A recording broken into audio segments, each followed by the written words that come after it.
నమస్తే, నేను మీ అశ్విని కుమార్. ఆంధ్రప్రదేశ్లో నూతన ప్రభుత్వం ఏర్పడి సరిగ్గా ఇంకా నెల రోజులు కూడా కాలేదు. ఈ లోపలే చాలా రకమైన స్పెక్యులేషన్స్ ఇరు పార్టీల వైపు, అంటే కూటమి వైపు, అట్లాగే వైఎస్ఆర్సీపీ నాయకుల మీద లేదా అధినేత మీద, మాజీ ముఖ్యమంత్రి జగన్మోహన్ రెడ్డి మీద, ఇంకొక పక్క తెలుగుదేశం పార్టీ క్యాడర్ అత్యుత్సాహం, ఇవన్నీ కూడా చాలా స్పెక్యులేషన్స్, రూమర్సు, చాలా రకాల విమర్శలు ఇవన్నీ వస్తున్నాయి. కాబట్టి ఈ వీడియో ఈ మధ్య నేను గత 2 రోజులుగా గమనించాను. వైఎస్ఆర్ కాంగ్రెస్ పార్టీ కాంగ్రెస్లో విలీనం అవుతుందనో, లేదంటే కాంగ్రెస్ పార్టీలో వైఎస్ఆర్సీపీ ఎంపీలు మాట్లాడుతున్నారంటూ కూడా ఒక రకమైన పీలర్ అయితే బయటకు వచ్చింది. అంతకుముందే గత కొన్ని రోజుల కిందటే జగన్మోహన్ రెడ్డి పులివెందుల నుంచి యలహంక గెస్ట్ హౌస్కి వెళ్ళినప్పుడు ఆ గెస్ట్ హౌస్లో కూడా డీకే శివకుమార్తో మంతనాలు జరిపారంటూ కూడా పెద్ద ఎత్తున ప్రచారం జరిగింది. అయితే అప్పుడు వెంటనే నేను ఒక వీడియో చేశాను. జగన్మోహన్ రెడ్డికి అలాంటి ఆలోచన ఏం లేదు, అసలు ఎక్కడా కూడా డీకే శివకుమార్ని కలవలేదని.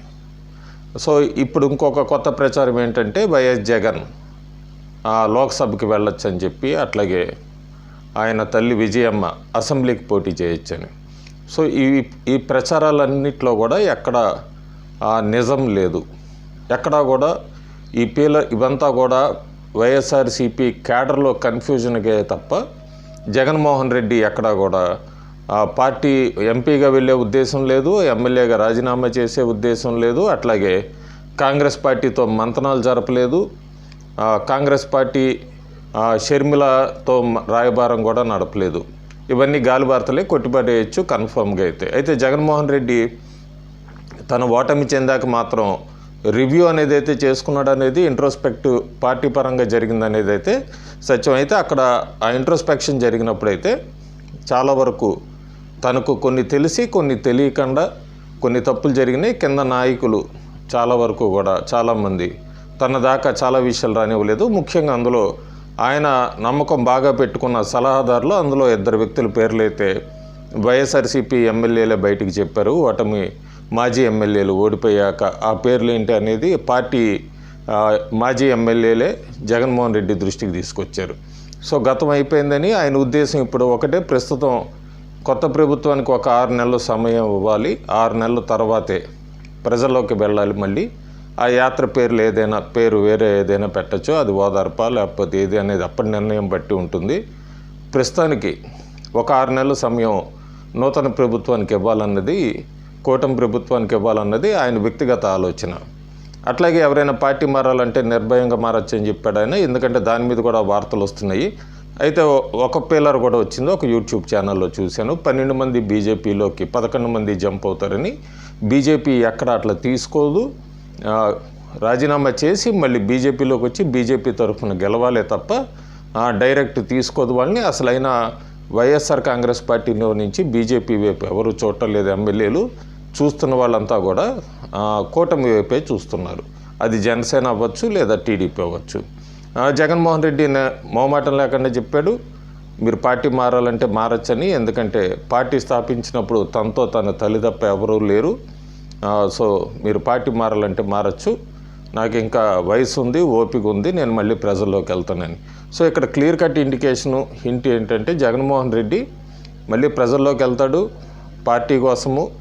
మళ్ళీ తను పార్టీ పెట్టినప్పుడు ఎట్లా తిరిగాడు అనేదే తను మళ్ళీ మొదటి నుంచి రావాలన్నదే ఆయన వ్యక్తిగత ఆలోచన. ఈ లోపల ఈ దాడులు జరగటాలు లేకపోతే కేసులు, ఆయనకు తెలుసు ఖచ్చితంగా కేసులు తెర మీదకి వస్తాయని. ఆయన దాన్ని అన్నిటికీ సిద్ధపడే ఉన్నాడు. అందుకే 6 నెలలు సమయం పెట్టుకున్నాడు. ఈ 6 నెలల్లో తన కేసులు కూడా కొన్ని కొలుక్కు వస్తాయన్నది ఆయన వ్యక్తిగత ఆలోచన. సో ఇంకొక ముఖ్యమైన విషయం ఆయన పరిగణనలోకి తీసుకుంటుందంతా కూడా ఆంధ్రప్రదేశ్ ఓటర్లు ప్రతి 5 సంవత్సరాలకు ఒకసారి ప్రభుత్వాన్ని మారుస్తూ ఉంటారు. సో 2029లో తనకేమన్నా అవకాశం మళ్ళీ రావచ్చేమో అనేది అయితే తన మధ్యలో ఉన్న ఒక ఆలోచన. దానికి మూల కారణం కూడా తెలంగాణ ముఖ్యమంత్రి రేవంత్ రెడ్డి ఢిల్లీలో మాట్లాడుతూ, తెలంగాణలో అయితే 10 సంవత్సరాల దాకా ప్రభుత్వం మారదు, అదే ఆంధ్రాలో అయితే ప్రతి 5 సంవత్సరాలకు కూడా ఆంధ్ర ఓటర్లు విభిన్నంగా తీర్పిస్తారు, వచ్చేసారి కూడా అట్లా ఉండొచ్చు అంటూ కూడా ఆయన గత కొన్ని రోజుల కిందట ఢిల్లీలో మీడియాను ఉద్దేశించి మాట్లాడుతూ చెప్పారు. ఇది కూడా వైఎస్ఆర్ కాంగ్రెస్ పార్టీ క్యాడర్ కొద్దిగా కన్సిడరేషన్లోకి తీసుకుంటున్నది. ప్రస్తుతానికైతే వైఎస్ఆర్సీపీ ఇప్పటికిప్పుడు చేయగలిగింది ఏం లేదు. ఎందుకంటే ఆ ఓటమి ఎప్పుడు చూడని ఓటమి. అట్లాగే కొత్తగా ప్రభుత్వం ఏర్పడింది, 4 రోజులు కాలేదు. వాళ్ళకి సమయం ఇవ్వాలి. సమయం ఇచ్చాక వాళ్ళది ఎక్కడైనా తప్పులు ఉంటే దాని మీదే వేలెత్తి చూపటం, లేదంటే పార్టీని మళ్ళీ ఒకసారి ఫౌండేషన్ వేసుకుంటాం. దాదాపు 1,32,00,000 ఓట్లు పడినాయి వైఎస్ఆర్సీపీ. వాళ్ళ కోసమన్నా మళ్ళీ ప్రజల్లోకి వెళ్ళాలని జగన్ గట్టిగా నిర్ణయించుకున్నాడు. అంతే తప్ప కాంగ్రెస్ పార్టీలోకి మర్జీ చేయటమా, లేదా తన ఎమ్మెల్యేలని కానీ ఎవరినైనా బీజేపీ 12 మంది ఇవన్నీ కూడా యూట్యూబ్ రేటింగ్స్ కోసమే తప్ప ఎక్కడ నిజం లేదు. సో జగన్ చేసినది ఇంకా చంద్రబాబు నాయుడుకి చాలా కరాఖండిగా తెలుసు ఇది తనకి ఆఖరి అవకాశం ముఖ్యమంత్రి కానీ, ఎందుకంటే వయసు రీత్యా. సో తను గతంలో చేసిన తప్పులనేవి కూడా ఈసారి రిపీట్ కాగనీయకూడదు అనుకుంటున్నాడు ఆయన. అంతేకాకుండా తన అనుభవాన్ని అంతా కూడా క్రోడీకరించి మొత్తం అంతా ఈసారి తెలుగుదేశం పార్టీని బాగా బలపరచాలన్నదే ఆయన ఉద్దేశం. ఆయన 2014లో చెప్పాడు, ఆయన గెలిచాక 2024లో చెప్తున్నాడు ఏపీ అంటే అమరావతి, పోలవరం అని. ఇదే తప్పు జగన్మోహన్ రెడ్డి 2019 నుంచి 24 దాకా చేసిన పెద్ద తప్పు ఇదే.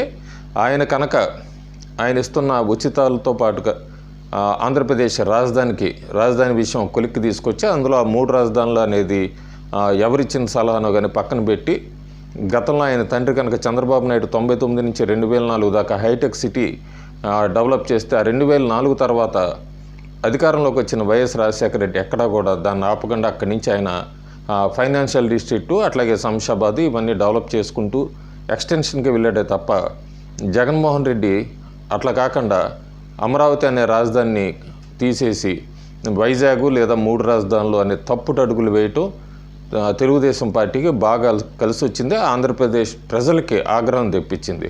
సో చంద్రబాబు నాయుడుకి తెలుసు ఖచ్చితంగా తన ముందున్న మెయిన్ టార్గెట్ అమరావతి, పోలవరంని సాధ్యమైనంత తొందరలో ఒక రూపురేఖలు తీసుకురావాలి అమరావతికి అన్నది ఆయన ఆలోచన. దానికి తగ్గట్టే కేంద్ర ప్రభుత్వం నిధులు మంజూరు చేస్తోంది. ఔటర్ రింగ్ రోడ్డుకి, అట్లాగే రైల్వే లైన్, అమరావతి రైల్వే లైన్కి, అట్లాగే కొన్ని ప్రాజెక్ట్స్కి కూడా క్లియరెన్స్ ఇచ్చింది. ఇదే చంద్రబాబు నాయుడు కూడా గతంలో తప్పు చేసింది.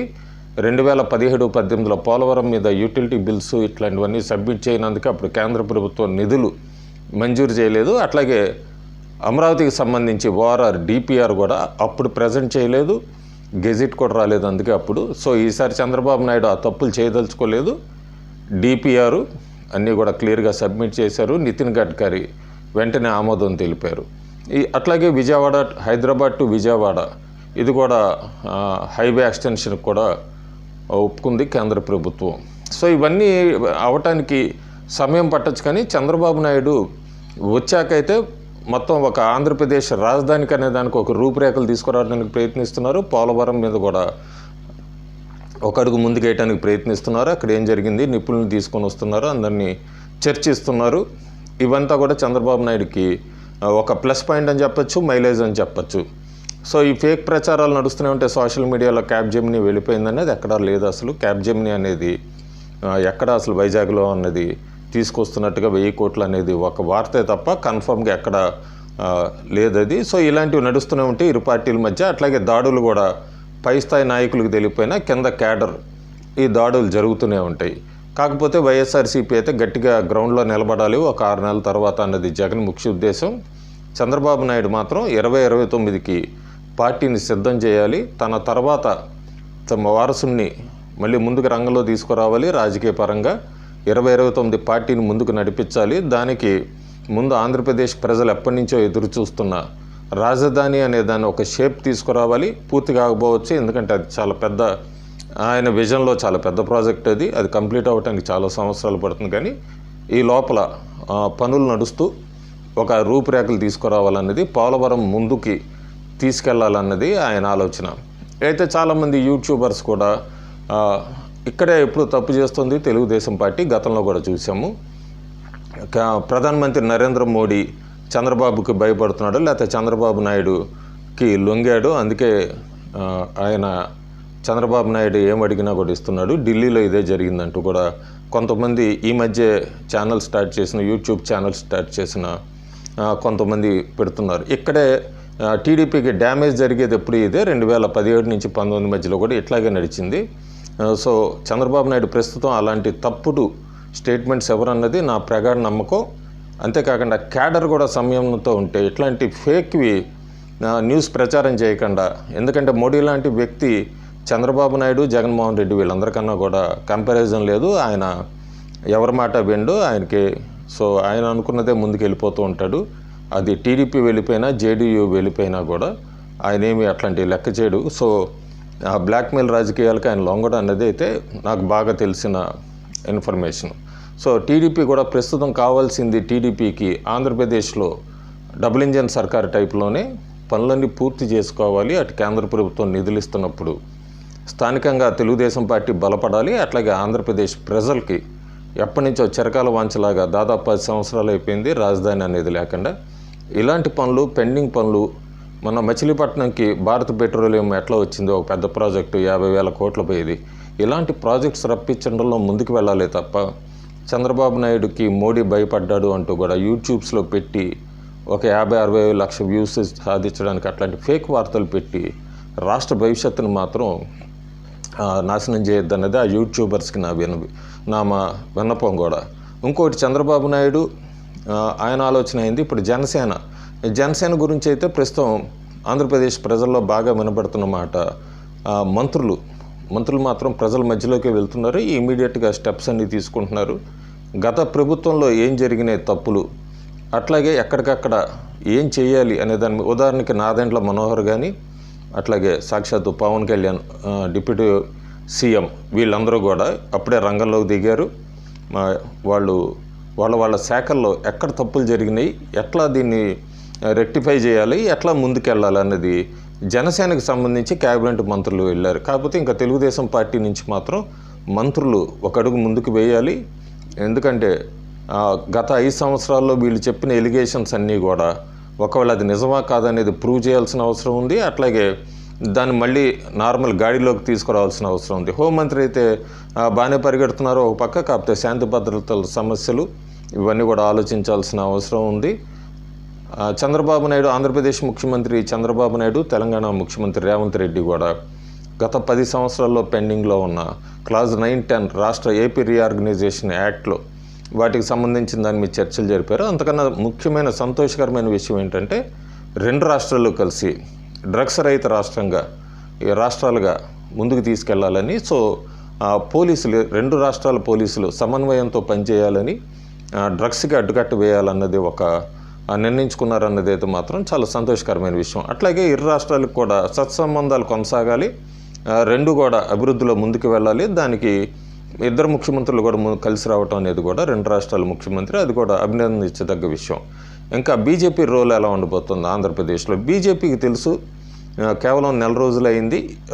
రాష్ట్ర స్థాయిలో ఎప్పుడూ అనుకున్నట్టుగా చాలా ఎంపీ స్థానాలు వచ్చినాయి, అట్లాగే ఎమ్మెల్యే కూడా గెలిచారు. అంటే 14-19 కన్నా కూడా. ప్రస్తుతానికి వాళ్ళు వేచి చూసే ధోరణిలోనే ఉంటారు. కొంత సమయం తీసుకుంటారు పార్టీని గ్రౌండ్ లెవెల్లో బలపరుచుకుంటానికి, అట్లాగే ఏ రకంగా ముందుకు వెళ్ళాలనేది.